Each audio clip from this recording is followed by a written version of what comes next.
Alors, quand on parle d'ancrage, nos deux produits principaux pour l'encre, ce sont les tampons d'encre et les marqueurs Stampin' Right.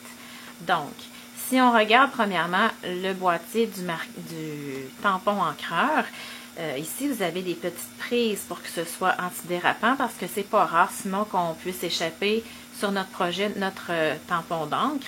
Deuxièmement, on pousse vers l'avant. Vous voyez, ils sont tous bien identifiés. Vous pouvez les voir quand ils sont empilés. On a un mécanisme à bascule, ce qui fait que mon tampon d'encre est toujours à l'envers quand il est rangé. Et pour que, dans le fond, l'encre se retrouve sur le dessus, en plein à l'endroit où j'en ai besoin quand je veux aller étamper. Je vous souligne un autre petit détail. Vous allez dire que dans mon couvercle, j'ai de l'encre. On peut se servir de notre tampon d'encre, dans le fond, aller le presser pour aller recueillir à l'intérieur de l'encre ici. Et je vais vous montrer tantôt comment on va s'en servir. Premièrement, l'étampage de base. OK? L'étampage de base, on prend un jeu d'étampes.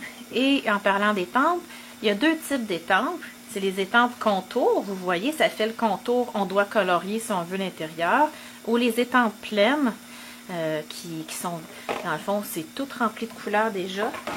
Donc, j'ai pas besoin de peser fort, vraiment pas. Je fais juste toc, toc, toc sur mon tampon et c'est déjà très bien ancré.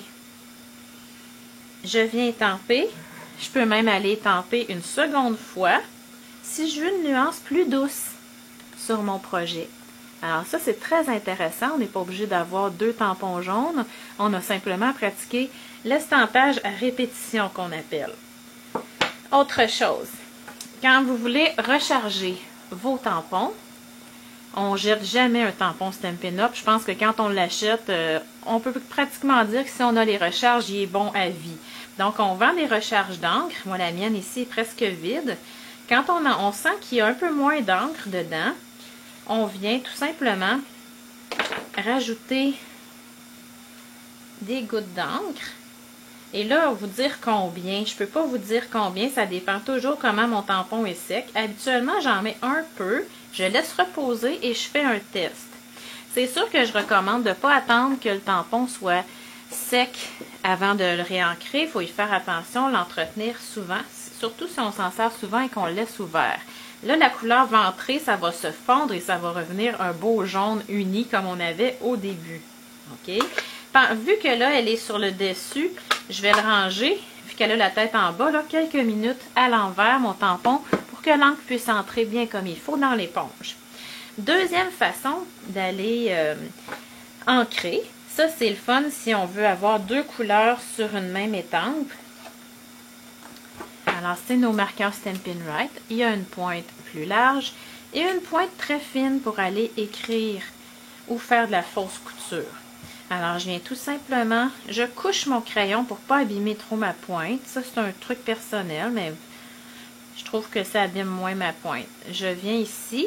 J'aurais pu dire aussi, donc ça me donnerait une fleur jaune comme ça. Si je tourne, je pourrais dire, bon, ben je vais aller rajouter au centre un petit peu de orangé. Je mets toujours l'encre la plus foncée par-dessus la plus pâle. Comme ça, ça ne contamine pas trop mon marqueur. J'étampe et j'ai une fleur deux tons à comparer à la fleur que j'aurais un seul ton sinon. Alors ça, c'est très, très agréable d'avoir plusieurs couleurs d'encre sur notre image étampée. Je vous montre aussi vos marqueurs. Vous pourriez vous en servir. Vraiment, c'est des feutres pour aller colorier une image que vous avez étampée. Simplement comme on faisait dans nos livres à colorier quand on était jeune. On peut laisser des bouts blancs, c'est joli, ça fait plus naturel. Mais on pourrait également se servir d'un crayon estompe. Le crayon estompe, c'est un crayon qui a un liquide à l'intérieur. Il y a deux pointes de même grosseur et ça vient diluer notre couleur. Là, je vais regarder s'il est propre. Je teste toujours sur ma main. Quand j'ai plus beaucoup de liquide, c'est parce qu'il est rendu trop vieux, il faut que je le remplace. Alors, je viens ici récupérer dans mon couvercle que j'ai pressé tantôt un petit peu d'encre. Et c'est sûr qu'au début, c'est foncé. Puis, plus je m'en sers, plus ça pâlit. Ça me fait des nuances. Je viens souvent faire mon contour. Puis, quand j'ai moins d'encre, je dilue. Donc, ça me permet de colorier et d'imiter l'aquarelle. Je vous donne un exemple. Mettons que je me place ici. Il est plein et tout à coup, voyez-vous, mon liquide à l'intérieur dilue, ce qui fait que j'ai un dégradé comme si je peignais à l'aquarelle. Une autre façon aussi d'aller colorier nos étampes, ça serait de dire, si supposons j'ai ma recharge, je prends une goutte, si j'ai pas le tampon, là, je peux dire, ben, je mets ça sur une vieille tuile, un vieux CD, un boîtier d'étampes, et je vais prendre celle qui aime vraiment, vraiment peindre. On prend l'Aqua-Painter. L'Aqua-Painter, c'est un pinceau tout simplement qui a un réservoir d'eau, et l'eau coule à un bon débit pour qu'on n'ait pas à presser continuellement. Donc, on vient chercher un petit peu d'encre. On dilue un peu parce que c'est très concentré. Et on vient peindre, tout simplement. OK? Ça, j'en parle beaucoup dans mes autres vidéos, mais je voulais simplement vous le montrer rapidement. Un autre tampon d'encre qui est vraiment intéressant quand on commence, c'est le Versamark. Je le présente toujours comme mon meilleur ami que j'amènerais sur une île déserte. Quand vous le recevez, il est parfaitement blanc, mais ça arrive qu'il change de couleur. À force de s'en servir, ça n'altère pas du tout son efficacité. Alors ça, c'est un tampon qui nous permet de faire du gaufrage à la chaleur, mais qui nous permet aussi d'obtenir une teinte un petit peu plus foncée que sur le carton sur lequel on l'étampe, ce qui fait que ça nous fait des beaux fonds ou des images en filigrane. C'est comme 150 tampons dans un, je trouve, parce que j'ai pas besoin d'acheter toutes les couleurs de tampons.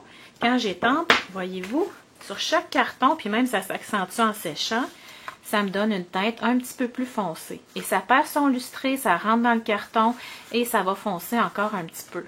Donc ça, le Versamark, c'est un des premiers achats que je recommande fortement.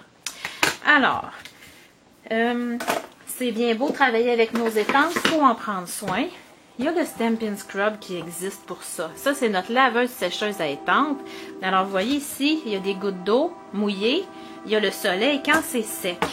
Alors, je prends le Stampin' Mist, qui est notre nettoyeur à étampes, qui nettoie et qui conditionne aussi le caoutchouc en même temps. J'ai mis quelques vaporisations, je nettoie, je sèche et mon étampe est parfaitement propre en 2 secondes. Okay? Entre-temps, je peux refermer et quand ça va rester humide et pendant que je bricole, ben, je peux venir, je ne suis pas obligée à chaque fois d'aller vaporiser à nouveau. Alors ça nous permet de garder nos étampes très belles. Alors, on a vu qu'il y a plusieurs façons d'encrer. Marqueur, crayon estompe, Aqua-Painter et tampon de base. Alors, je vous souhaite une bonne journée.